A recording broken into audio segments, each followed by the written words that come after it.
మిత్రులారా, మీరు ఆలోచన చేయండి. ఎమ్మెల్సీగా, ఎమ్మెల్యేగా 2 సార్లు, పార్లమెంట్ సభ్యుడిగా ఈ 20 సంవత్సరాలు 2006 జూలై 4న మీరు బాధ్యత ఇస్తే 20 ఏళ్ళల్లో ఏ ఒక్క రోజు నేను సెలవు తీసుకోలే. నా స్వార్థ ప్రయోజనానికి నాకు ఇచ్చిన అవకాశాన్ని దుర్వినియోగం చేయలేదు. ఏది చేసినా ప్రతిపక్షంలో ఉంటే ప్రశ్నించే గొంతునై ప్రజా సమస్యల కోసం కొట్లాడిన, అధికారం వస్తే పరిపాలనలో సంక్షేమంతో పాటు అభివృద్ధితో పాటు దీర్ఘకాలికంగా సమాజాన్ని పట్టి పీడిస్తున్న సమస్యల్ని శాశ్వత పరిష్కారం చూపించే ప్రయత్నం చేసిన. ఆనాడు నాతో పనిచేసిన ఎంఆర్పిఎస్ మిత్రులు చాలామంది ఉన్నారు. 40 సంవత్సరాల వర్గీకరణ రావణ కష్టాన్ని నాకు అవకాశం వచ్చిన వెంబడే ఈరోజు మాదిగ ఉపకులాల వర్గీకరణ చేయడం జరిగింది. అదేవిధంగా మా బలైన వర్గాల సోదరులు గొర్రెలకు, బర్రెలకు, చివరికి కోడి పిల్లలకు కూడా ఈ రాష్ట్రంలో, ఈ దేశంలో లెక్కలు ఉన్నాయి. మరి 50% ఉండే మా బలహీన వర్గాల లెక్కలు ఈ దేశంలో ఎందుకు పెట్టరు, ఎందుకు లెక్క గట్టరు అని అడిగితే 100 ఏళ్ళ సమస్య.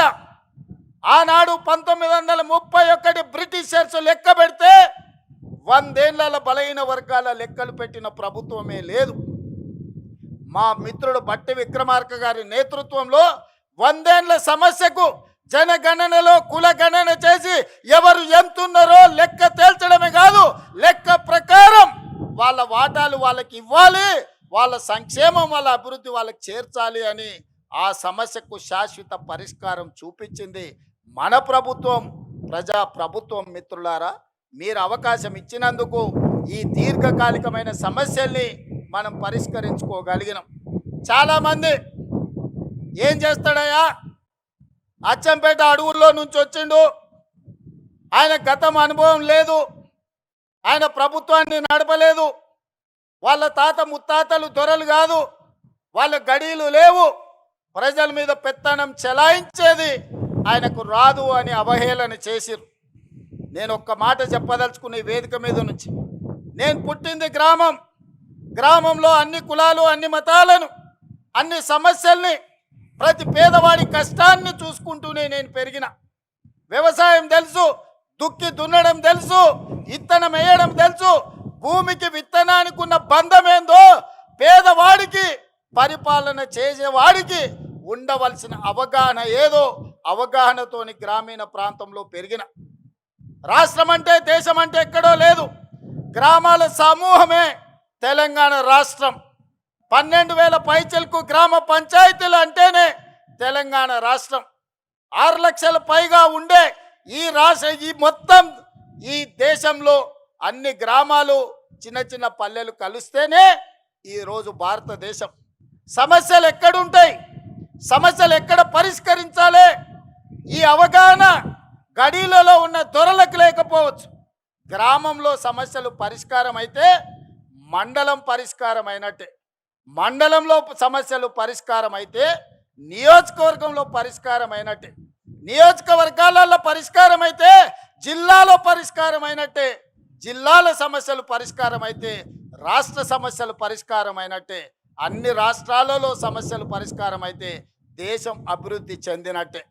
ఇప్పుడు చెప్పండి మిత్రులారా, కొండారెడ్డిపల్లిలో దళితులు, గిరిజనులు, బలహీన వర్గాలు, మైనారిటీలు, మహిళలు, పేదవాడి మధ్యలో పెరిగిన నేను, పేదల సమస్యలు తెలిసిన నేను ఆ సమస్యకు పరిష్కారం కనిపెట్టలేనా, పరిపాలన నేను అందించలేనా?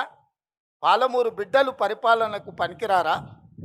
తట్ట పనికి మనమే కావాలి, పార పనికి మనమే కావాలి, పలుగు పనికి మనమే కావాలి, పార పనికి మనమే కావాలి, పరిపాలనకు మాత్రం పాలమూరు బిడ్డ వద్దనే దురహంకారాన్ని బొందబెట్టాల్సిన బాధ్యత ప్రతి పాలమూరు బిడ్డ మీద లేదా అని నేను ఈరోజు మీకు విజ్ఞప్తి చేయదలుచుకున్నా. మిత్రులారా, అహంకారానికి కూడా అద్దు ఉంటుంది, అహంభావానికి కూడా ఒక అవకాశం ఉంటుంది.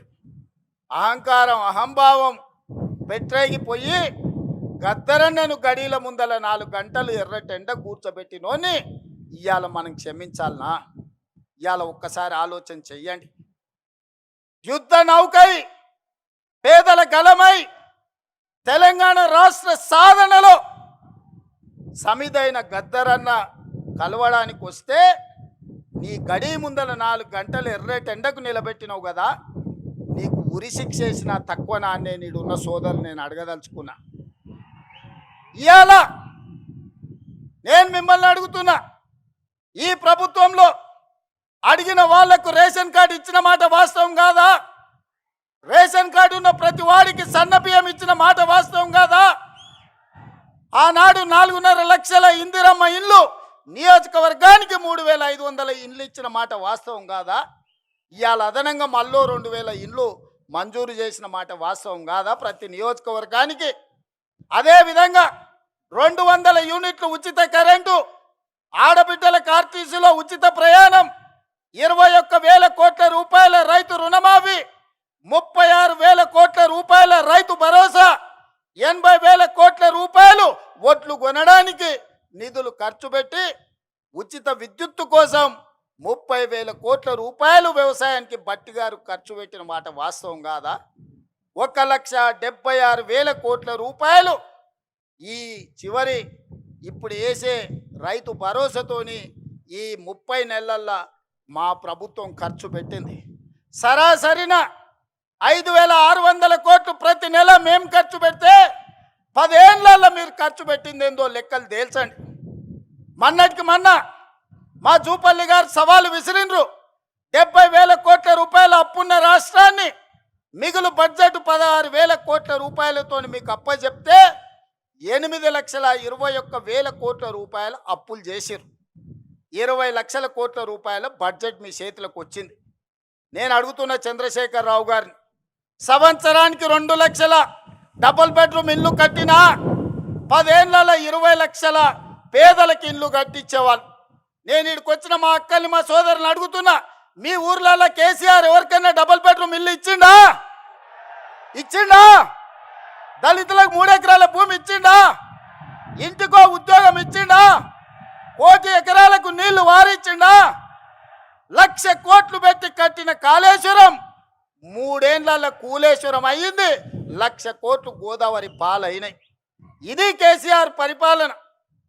ఇవాళ వాళ్ళ కొడుకు వాళ్ళ అల్లుడు గల్లీ గల్లీ తిరుగుతున్నారు, గద్దల్లాక ఊరు మీద తిరుగుతున్నారు, రావాలి రావాలి అని.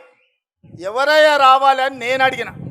అంటే పాపాల భైరవుడు ఫామ్ హౌస్లో బంధించిన పాపాల భైరవుడు మళ్ళా బయటికి రావాలని. తెలంగాణ ఉద్యమంలో అప్పులను తప్పులను అబద్ధాలను తెలంగాణ రాష్ట్రం కోసం ప్రజలు మన్నించారు. తెలంగాణ రాష్ట్రం వచ్చినాక 10 ఏళ్ళు అధికారం ఇచ్చిండ్రు. 10 ఏళ్లల్లో ఆయన చేసింది ఇసుక దోపిడీకి అడ్డం పడ్డ నేరళ్ళ దళితులను లారీలెక్కి తొక్కిచ్చిండు. పండించిన పంటకు గిట్టుబాటు ధర అడిగితే ఖమ్మం జిల్లాలో గిరిజనులకు బేడీలేసి జైల్లోకి తీసుకెళ్ళాడు. ప్రశ్నాపత్రాలు ప్రభుత్వ ఉద్యోగాల కోసమే ఉద్యమం జరిగితే గ్రూప్ 1 పబ్లిక్ సర్వీస్ కమిషన్ లక్షలాది రూపాయలతోని 100 కోట్లు కొల్లగొట్టి ప్రశ్నాపత్రాలు పల్లి బఠానీల లాగా అమ్ముకున్నారు.